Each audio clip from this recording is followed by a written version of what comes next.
Assalamualaikum warahmatullahi wabarakatuh.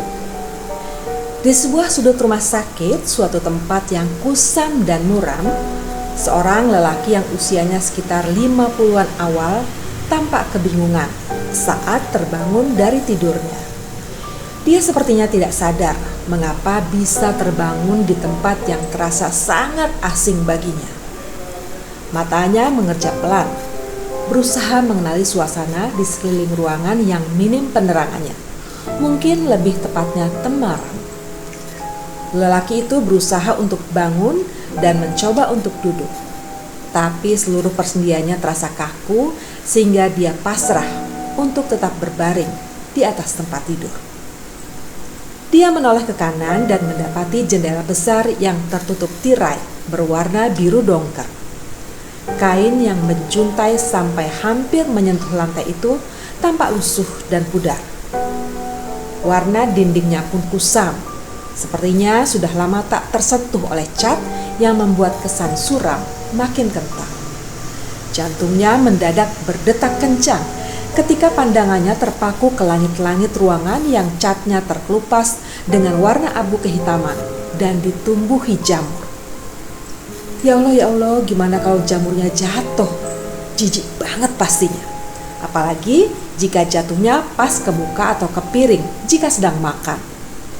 Lelaki itu melihat lagi ke sekeliling. Rupanya ada 4 ranjang di ruangan itu. Barulah pikirannya mulai menebak-nebak. Ini rumah sakit kan? Kenapa aku ada di sini? Dia terus berpikir keras. Kenapa bisa berada di tempat ini? Apa yang terjadi dengan dirinya? Namun dia tetap tidak menemukan jawaban. Tanpa diduga, mendadak terdengar suara lembut yang menjawab pertanyaannya. Bapak sudah bangun rupanya. Bapak mungkin masih merasa lelah ya. Apa ada yang sakit dirasakan Bapak? Bapak sudah tertidur hampir 3 hari. Bapak ditemukan warga di samping halte tidak jauh dari rumah sakit dalam keadaan tertidur. Maaf, saya periksa sebentar ya Pak.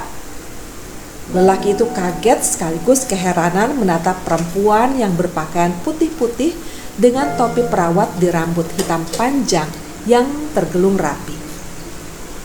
Cantik, pujinya dalam hati. Tanpa protes, dia membiarkan si perawat melakukan pemeriksaan. Pak, kondisi Bapak cukup normal dan stabil, tapi nanti akan dipantau lagi oleh dokter ya. Maaf, Bapak Pak Tatang kan?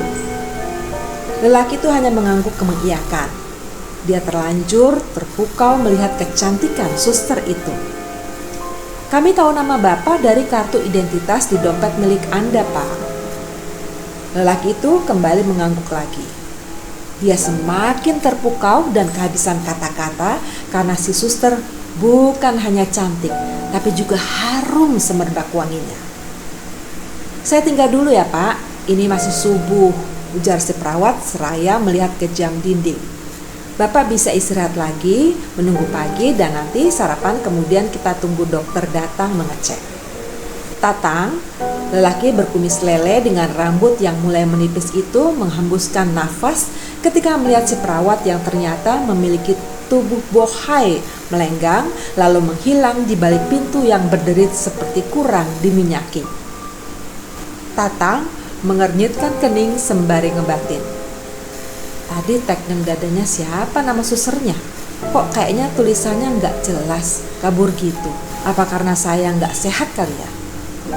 Mendadak Tatang tersentak. Tadi suster itu keluar, derit suara pintunya jelas terdengar. Tadi tak ada suara gitu waktu datang. Apa pintunya tak tertutup ya? Jadi suster masuk tanpa suara, batinnya heran. Tatang berusaha untuk bangun meski tubuhnya masih sedikit kaku. Langsung berdiri. Dia duduk sebentar, kemudian sekitar 5 menitan, baru kemudian pelan-pelan turun dari tempat tidur. Ternyata ketika kakinya menapak ke lantai, tubuhnya masih sempoyongan. Dia pun diam sesaat sampai dirasanya keseimbangan tubuhnya perlahan mulai stabil. Tapak kakinya terasa ditusuk puluhan jarum halus ketika mencoba untuk berjalan pelan ke arah jendela. Dibukanya tirai dengan perlahan. Masih gelap dan bau tidak enak seperti amis perlahan menyeruak ke lubang hidungnya. Rupanya tidak ada penerangan di luar. Tatang tak bisa melihat apa-apa di luar sana. Hanya di samping kamar, dia berdiri terlihat tembok berpagar besar dan beberapa berangkar atau tempat untuk membawa orang sakit maupun jenazah berjejer di samping pintu. Tiba-tiba dia teringat langit-langit kamar yang seram dan menjijikkan. Dia mengalihkan pandangan ke arah ketiga tempat tidur yang lain, bermaksud ingin pindah saja. Sungguh tidak nyaman harus menatap langit-langit yang seakan mau runtuh menimpanya. Namun dia menghela nafas panjang karena ternyata ketiga tempat tidur belum dilengkapi dengan kasur, hanya dipannya saja. Tatang yang berasal dari sebuah kampung kecil di Garut menggerutu. Rumah sakit naon eta mah? Mani kusam, jorok, plus serem pisan. Untung susternya gelis, kurang bisa cuci mata. Hehehe, kekehnya sambil mengelus kumis leleknya. HP orang kemana ya? Kok teu aya? Tanya Tatang yang baru teringat ponselnya. Dia melihat ke tempat tidur tapi tidak menemukan yang dicarinya. Lalu pencariannya berpindah ke bagian atas lemari kecil di samping tempat tidur. Juga tidak menemukan apa-apa di sana kecuali teko plastik dan gelas bertutup yang banyak debunya. Tak menemukan ponselnya di kedua tempat itu, dia pun mengecek laci dan lemari. Tak ada juga. Si kumis lele pun mulai kesal dan keki. Dia melangkah ke arah pintu kamar dan melongo keluar. Pos perawat tampak tak jauh dari situ dan ternyata kosong. Tak ada yang bisa dia tanyai.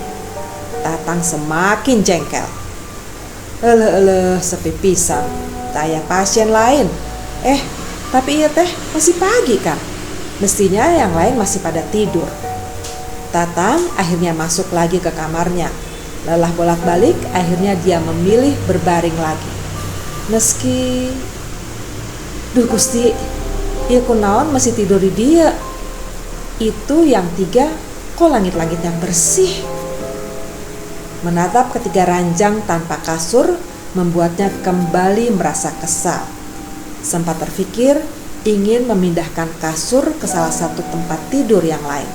Tetapi dia malas angkut-angkut. Repot amat, mending jangan lihat ke atas aja. Merem aja kan beres, batin Tatang. Dan akhirnya Tatang kembali ke tempat tidurnya. Baru saja akan memejamkan mata, tiba-tiba telinganya menangkap suara sedikit berisik dari luar kamar. Sontak, dia terduduk kembali. Lalu memasang telinga untuk mengetahui apa yang sedang terjadi di luar sana. Ada apa di luar? Penasaran orang Tak tahan menunggu, Tatang pun turun dari tempat tidur. Berjalan mengendap-endap menuju pintu, bermaksud mengintip. Akan tetapi belum lagi dia sampai ke pintu, tiba-tiba masuk dua orang lelaki. Satu bertubuh gempal mirip Tatang, yang satunya kurus tinggi menjulang. Wah, beneran ada orang, seru si kurus. Shh, jangan kencang-kencang, desis si gempal sambil mendelik kesal. Iya, maaf, aku kaget ada orang di sini, tambah si gempal. Kalian siapa? Kok tiba-tiba masuk ke kamar orang pagi-pagi gini? Tersopan pisan, protes Tatang yang kaget. Kedua orang itu saling pandang dengan ekspresi yang membuat Tatang bingung. Pak, sudah berapa lama di rumah sakit ini? Tanya yang gempal dengan suara setengah berbisik. Dengan jengkel, Tatang bukannya menjawab, malah kembali ke tempat tidurnya, lalu berbaring dan memejamkan mata dengan santai. Tentu saja kedua orang yang sedang menunggu jawaban tadi kebingungan dengan reaksi Tatang. Dia beneran manusia kan? Bisik si kurus. Tatang yang mendengar bisik-bisik itu spontan menjawab, bukan, saya penunggu rumah sakit ini. Mendengar jawaban itu, kedua orang itu langsung kabur pontang-panting sambil berteriak ketakutan. Ada hantu, ada hantu. Tatang pun terkekeh masih dengan mata terpejam. Dasar penakut, tapi sok-sokan. Mana ada hantu gemoy kayak aku gini, di rumah sakit pula. Apa mau dibuat cerita saja, si gemoy dan misteri rumah sakit, gerutu Tatang masih dengan terkekeh. Tatang tertawa geli memikirkan kelakuan kedua orang tadi dan membayangkan dirinya yang menurutnya gemoy. Tiba-tiba suara halus menghentikan ketawa Tatang. Kalau sama yang gelis kayak saya, mereka takut gak ya? Tatang segera membuka matanya dan mendapati si suster gelis dengan wajah pucat pasi dan mata yang hitam semua. Hanya berjarak beberapa sentimeter dari wajahnya. Hantu! Dan kesadaran Tatang hilang seketika. Sekian kisah misteri kali ini. Sahabat yang budiman, jangan lupa like dan subscribe untuk mendukung kami agar tetap bersemangat dengan kisah-kisah misteri lainnya. Wassalamualaikum warahmatullahi wabarakatuh.